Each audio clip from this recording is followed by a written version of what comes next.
A pleasure to me all at last. And so, it is in fact movie time.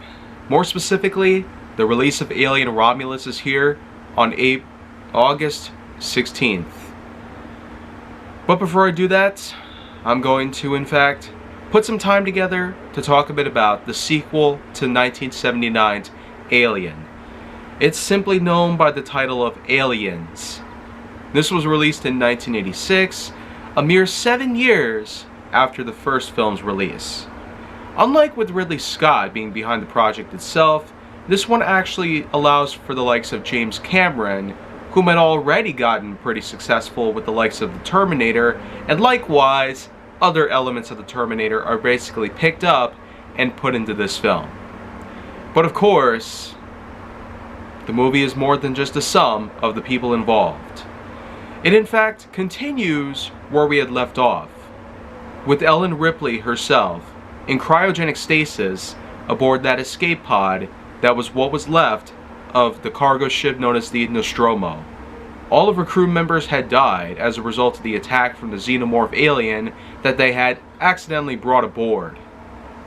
And then of course, upon defeating the Xeno, Ripley of course decides to call it a day and puts herself in cryogenic stasis hoping someone could find her.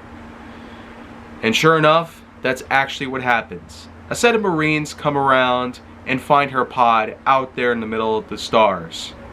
And upon bringing her in and waking her up, they explain to her about what had happened. That the Nostromo was unaccounted for the cargo that was supposed to arrive, and of course, a majority of the crew had not responded or were deemed MIA by the Marines themselves. Of course, Ripley goes in to testify that with 57 years having passed, she supposedly has a daughter known as Amanda. And as you probably have guessed, it's supposedly between the first and second movie that the game Alien Isolation takes place, where we take control of Amanda Ripley, at some point in the 57-year time gap between the first and second films. But you know, I probably would be getting off track by that, and I'm pretty sure I did cover Alien Isolation as a separate subject in another series of mine. So in any case though, the movies and all that good stuff are basically what's canon the most. But for everything else, we can pretty much put together what's truly canon in any way possible, but none of which are as canon as the real films. Anyways though, Ripley does in fact testify about the Xeno's existence and the fact that it had killed the crew and also allowed for the destruction of the Nostromo itself. The Marines of course do get a little harsh on her, even though she was trying to make herself as scarce just to survive, to prevent her death of the alien Xeno that was aboard that ship. And while agreements were made that it wasn't really her fault and all that, she should have at least been more careful with what had happened. The moon, of course, LV-426, had somehow since formed a colony ever since what was discovered on board, because the crew of the Nostromo had in fact found the eggs and the wrecked ship that was on the planet itself. The moon itself, LV-426, apparently has had a colony worth of people aboard, and supposedly a similar case scenario had taken place. Just like with the first film, there's a distress signal that is set upon and nothing can be told about what was going on down there.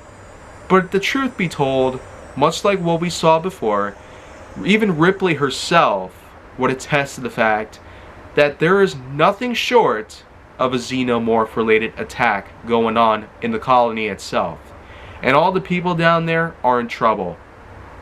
So what the Marines gotta do, they gotta send in their best agents all around. And much like with the first film, this second film does have loads of cast members worth talking about. We know that Sigourney Weaver mainly is the person behind the likes of Ellen Ripley, but we do also have the likes of other cast members, including, well, should I say it? We got Michael Biehn, who was already famous as Kyle Reese from The Terminator, playing Corporal Hicks. But we also have ourselves Lance Henriksen as, believe it or not, another android. This android, of course, is known as Bishop, not Ash. And similarly, the Weyland-Yutani had actually programmed Bishop in a way to assist the Marines in capturing the Xenos for study. Yeah. And it's crazy that the whole thing is somehow still going after less than 60 years had passed. Since their first attempt was a failure, it's hard to imagine how could they possibly even think to accomplish this. Well, of course, it does get even bigger. You have Carrie Henn playing a young girl named Rebecca, whom is found to be the only survivor along the colony itself. And she, unfortunately, cannot speak due to trauma that had happened. Other members, of course, will include Bill Paxton as Private Hudson, and, of course, Paul Reiser as Carter Burke. Colette Hiller, Al Matthews, Mark Rolston, Eddie Powell, and other such actors also can make up for the bulk, not just with the Marines, but the other such crew that are on board the new vessel. The Ed Sulaco, as it's known as, compared to the Nostromo, might not necessarily be as memorable, but the Ed Sulaco still does have itself plenty to offer. It, of course, does have its own room in which that the characters interact with each other. And this is a pretty big moment of trivia that I might as well utter in. The thing is, James Cameron actually put up almost a whole month worth of time for all of these actors to get to know each other on that same set. They would all wear the same clothes, in a way. They would also have lots to talk about with each other, and they would technically socialize until the day the shoots came in. And it basically is as real as it can get. Really feels like they had been there for a while, because that's actually what happened. He allowed for several weeks to pass before they basically began the filming sequence for the scenes involved in the Ed Sulaco, especially when it came time to the social moments, including that famous knife trick. Five-finger fillet, as it was sometimes called. After all, Bishop was pretty special when it came to his programming, unlike what we saw with Ash. I mean, he could take the likes of Hudson and other crew members aboard the ship and just five-finger fillet all the way around without any slip-ups. Yeah, that was awesome. I might as well utter in that Hudson himself is impressive. This was a while before I truly got to know about Bill Paxton, especially with the movie Twister. As you probably remember, I did talk about the new film Twisters, but one day I will get to the old film just to complete things out, fair and square. But seriously though, Paxton might as well be remembered for one other thing, apart from his participation in a five-finger fillet competition with Bishop. Well, one certain quote that seems to come to mind is, "Game over, man, game over." And you know, that alone is actually an impressive yet unbelievable piece that someone would utter out. It basically allows for the tie-in of video games. And keep in mind, in 1986, what kind of video games were around? Well, a majority of things going on NES and Sega Master System, as well as certain Atari consoles. Plus the bulk of all the other crap that had come around before the video game crash of '83, which of course is an entirely different story in itself. Like I said, this movie is just chock full of different things worth talking about that could just spark new conversations left and right.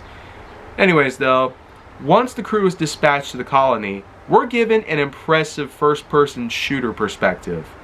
They basically have body cams attached to their armor, and they all set out with their unique pulse blast weapons. These rifles and whatnot are heavily advanced, and were all in fact made possible thanks to the impressive and ingenious handiwork of H.R. Giger. Much like what we saw in the first film, the sets involved, the costuming, the animatronic components, all the stuff involved, the props and whatnot, Giger himself is a freaking genius. Nothing could be further from the truth. And of course, the moment you're all waiting for, an epic war with the aliens themselves. The Xenos are even more powerful and are even more armored and streamlined, more so than the original. And of course, it might as well be important to note that while we didn't exactly get a lot of Lahi Bodejo, unlike with the first film, the many actors involved in portraying the Xenos still did a pretty awesome job. And later on in the series, we would also get the likes of Tom Woodruff Jr., who would also become famous with the likes of practical effects in other films in the late 80s and early 90s. In any case though, the number of Marines eventually start to dwindle as the plan to gather the eggs sort of becomes more challenging over time. And it's not just from the Xenos themselves that kill off the Marines, but it also is, believe it or not, the handiwork of another threat on the colony itself. We are in fact talking about one of the most insane pieces of crafting in history. When it comes to practical effects, nothing could be short of the likes of many other pieces of mind.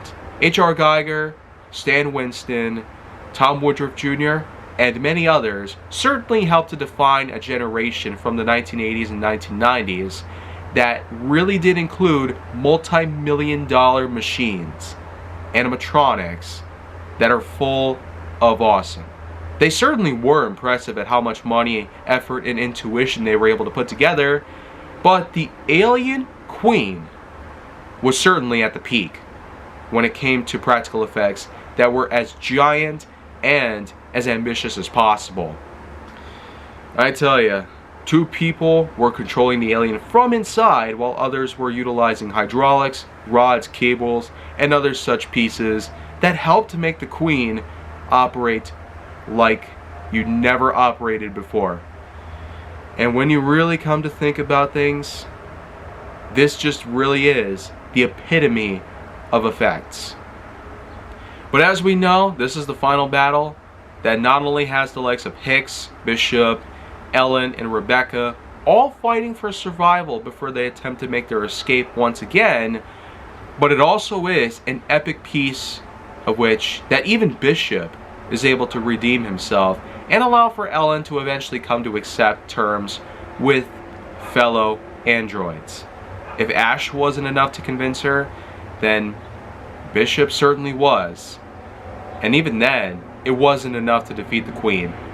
Because, well, Ellen apparently comes in with one of the most amazing pieces of dialogue that surely helped define a generation. I remember hearing it almost 20 years ago, but I feel like that, I know YouTube wouldn't allow this, but get away from her. Yeah, it probably wouldn't be right to say the whole thing. Not by community guideline standards anyways. The thing is though, her uttering in such brave and epic insults at an alien queen to get her attention to come attack her while she is in fact wearing an exosuit. Basically, this is one of those devices that even we try to come up with today. And some people have actually been able to utilize suits as a means of loading large heavyweight items. But it's basically a loader device that a person actually wears and walks around in to carry heavy objects, including crates.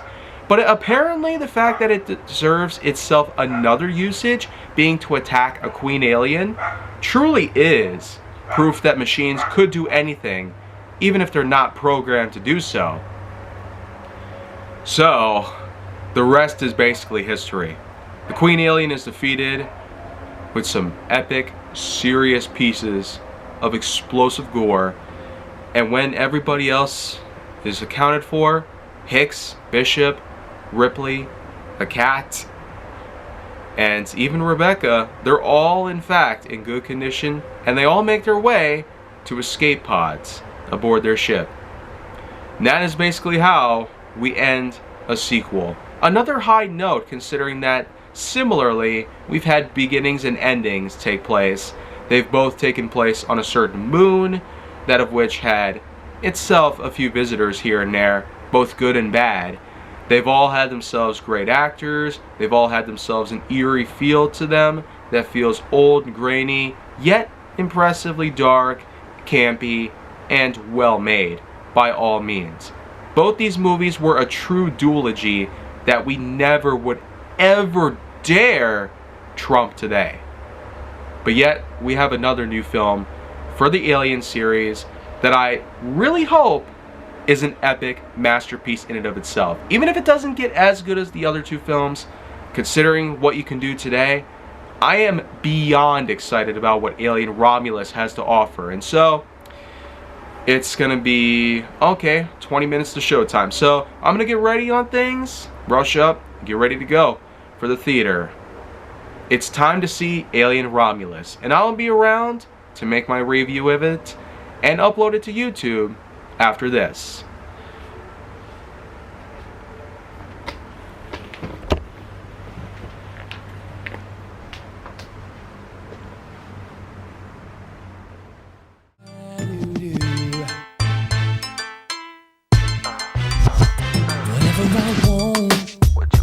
I usually get, and I'm thinking I want you.